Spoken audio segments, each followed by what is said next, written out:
There are lots of parallels that we're starting here, and I keep going on about parallels, and I hope you get it. But one of the parallels in terms of an actor is the difference between being and pretending. Yeah? And pretending isn't real and it isn't authentic, but being can be. Yeah? Even though what you're being is a fictitious construct. Yeah? Because what you're going to have to draw from yourself as an actor, is your real emotion. And your real emotion is based on your life experience as an individual and the values that inform that. Because you have no other source really to draw from. And that's one of the things that we're going to look at. And that's how you might be given a scene where you have to kiss somebody, or you might be looking at a scene where you're required to cry. Well, we could probably all sit here and squeeze a few tears out, but how do you, where does that come from? And you have to draw on something inside you that has made you cry at some point and bring that to the fore, if you like, so that in the scenario you might be crying because somebody has stolen your shoes, and actually, that's such a big deal. But what is it that, to find a response that is real, that may have been reacting that way before, and allow yourself to feel that again, and then communicate it, which is the challenging thing, is actually the next layer. How do you communicate that? Because I can say to you, well, I am feeling, and you can say, but I don't see that. You look quite happy to me. I'm not, as an audience member, I'm not really believing that you feel that. Okay, it's the same kind of format, I'm afraid. One of you will need to step outside. I don't mind which at this stage. Check it out. Okay, I'll meet you in the foyer, Annabelle. Do you want us as the audience to know? Yeah, no, the audience could be party to all. Until maybe I send someone else out. So no listening now. Well, you can't listen from the foyer. That's very true. Okay, in this exercise I'm asking actors to use emotion. And I've selected the emotion and the context for the emotion quite clearly. Okay? Quite deliberately. The first emotion is anger, because it's an easy one. People do anger easily. Okay? It's easy to do and get away with it real. Well, it's easy to be more convincing. Yeah. Whenever my son used to do naughty things and I was accusing him, he'd really get angry because he knew that would deflect away from the issue. Yeah. Very clever technique. And it did. Yeah. What do you mean used to? Yes, it still does. So anger is one. So in this situation, you're getting angry. See, and let me give you the context. The context is this is your best friend from years and years ago. You're living together, okay, and you were supposed to be going out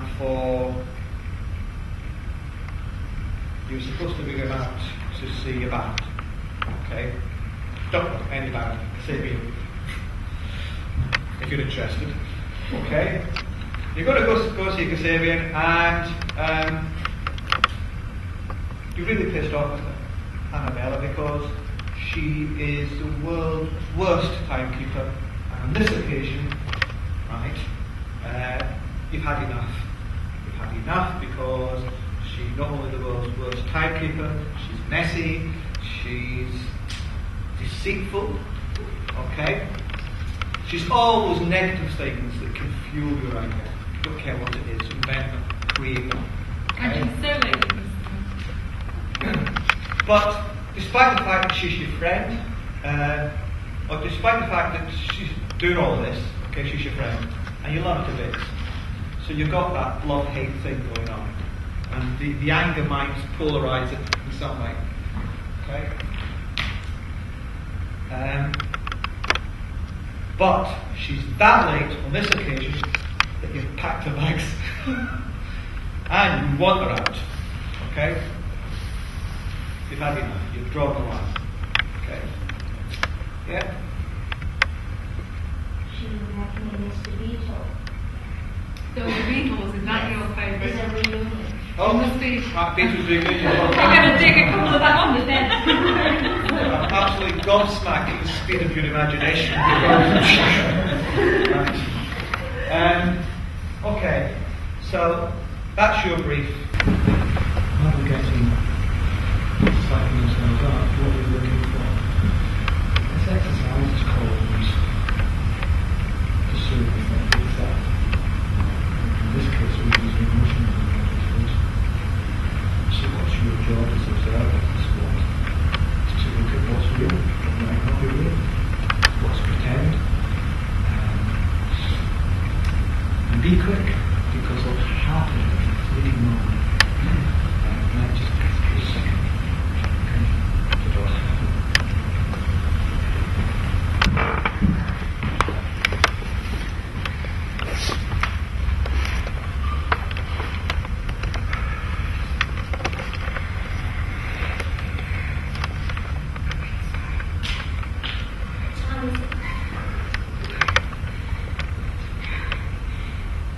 Do you have a watch? Have a watch. To have a watch. And it's not about the watch. I'm sorry. But I need to talk. You destroyed my life. No. You destroyed my life! Wait. No, wait. Forget the concert. Forget it. I'm sorry. Forget a concert! What are you saying? This is my life. You know me. You know me for 10 years. And you did that to me. You're not my friend. I call you a bitch. Fucking bitch. No! Sorry. You need to sit down. I don't have to listen to you again. Why? I need to sit down.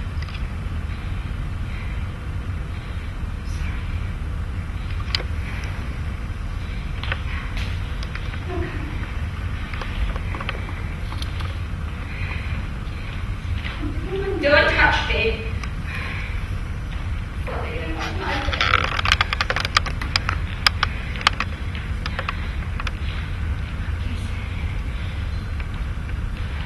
How old are they? It's going to be the last time for them to make a reunion concert again. No. You need to forget about the concert. Why you keep saying that I have to forget the thing that Please sit down. my life?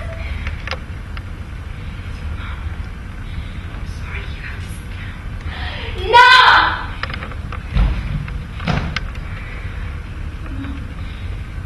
Don't say about my mom. She's not engaged with this matter.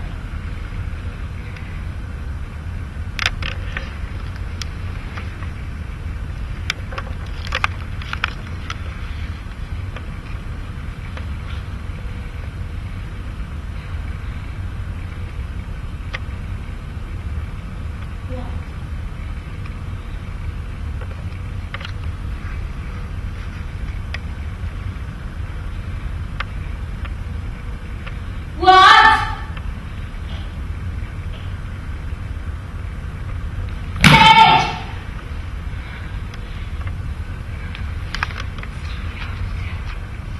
I don't want to be asked to tell this, but there's really bad news. And I need to know that you're not. I need to know that you're in an okay space and that you've forgotten the concert. But the concert is nothing. That the concert is nothing. There will be more concerts. And I need you to listen. I need you to just be in a different place right now with me. Well, Because your mum passed away today. no way.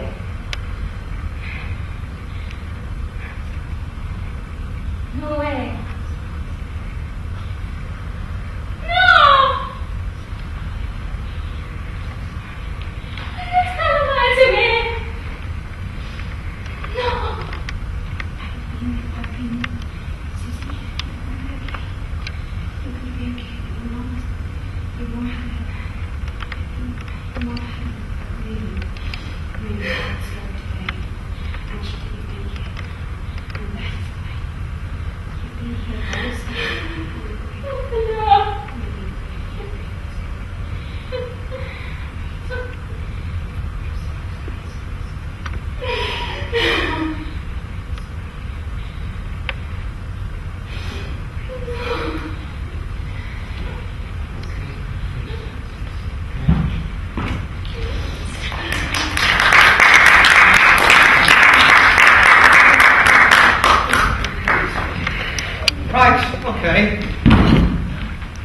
Right, okay, that was the improvisation.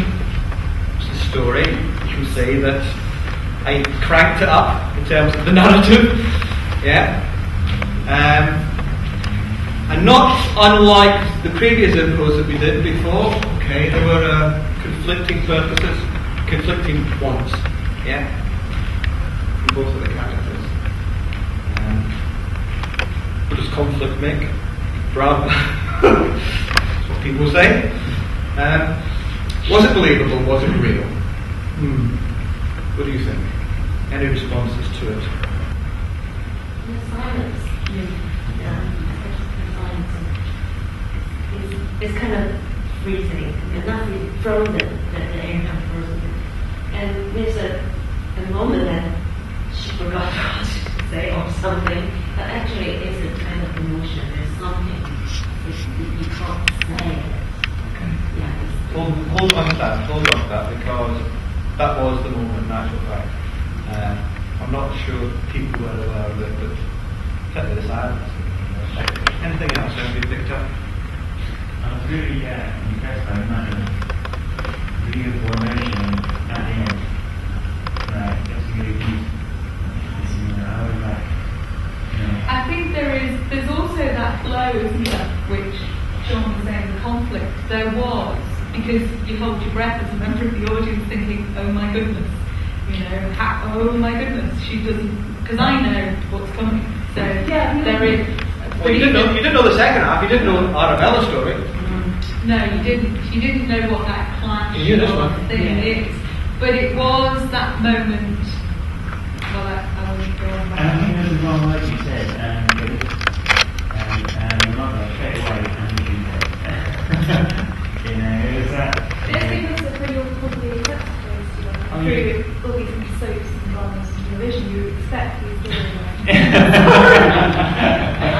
But actually, Thank you for that sort of quality acting. but actually, the thing is that although it comes up in soaps, is that we're all born to a mother, and actually, what Sean did was that's really massive.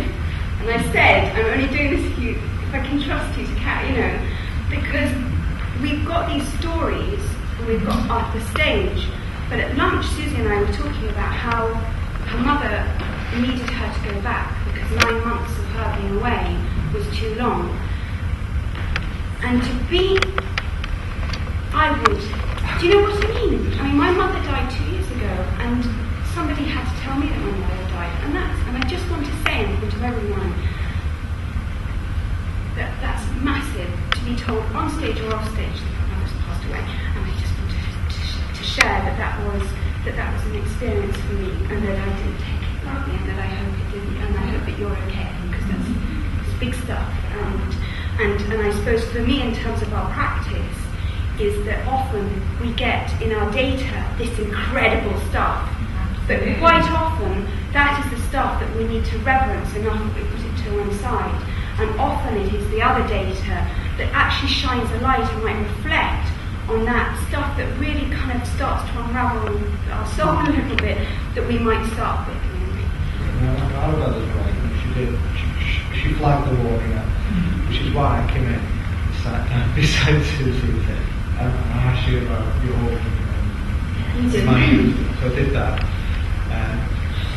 And you were right, because we have done this exercise once, and it left a lasting impression for the rest of the 2 days. And it can be quite dangerous. Yes, you are absolutely right. When I try to be angry because of the veto, it's my pretending, because the veto is nothing for me.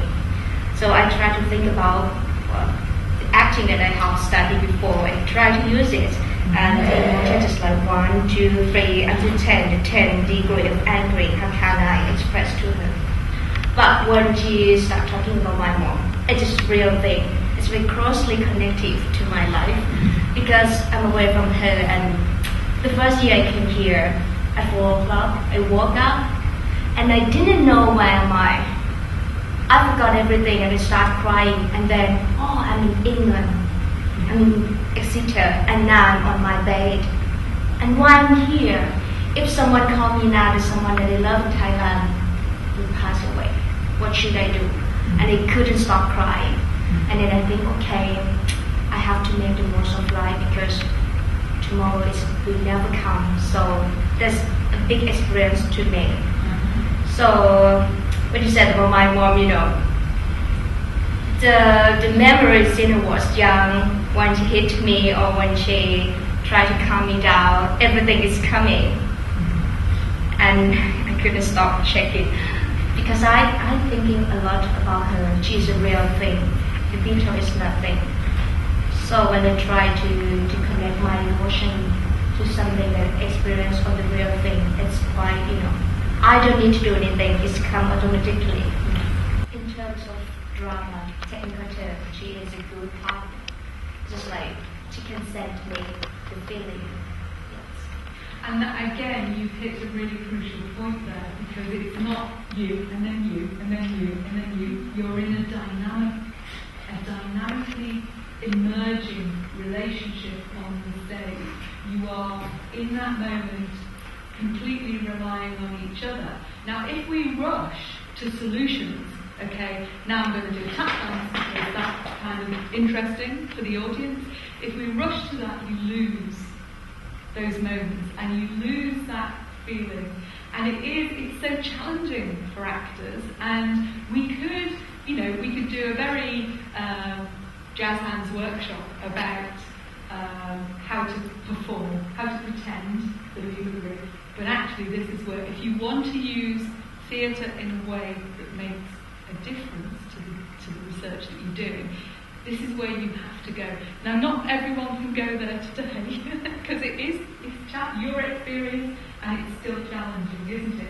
And then how do you, as an actor, then do those things? It's like, I'm feeling, if you then became incredibly upset on stage so you couldn't then move on to the next thing, then you wouldn't survive for long, would you? You'd be an emotional wreck by the end of.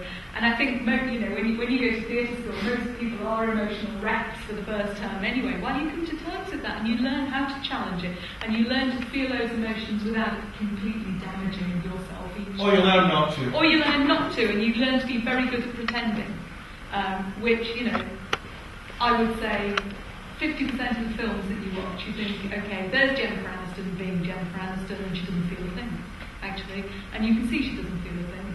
And you don't believe her, but you enter into that because you know it's Jennifer Aniston, you don't expect very much. But actually, if you went to, an intimate performance, you feel dissatisfied because they're pretending. But they have to be able to be really in touch with their emotion, but express it to an audience in a way that is quite safe.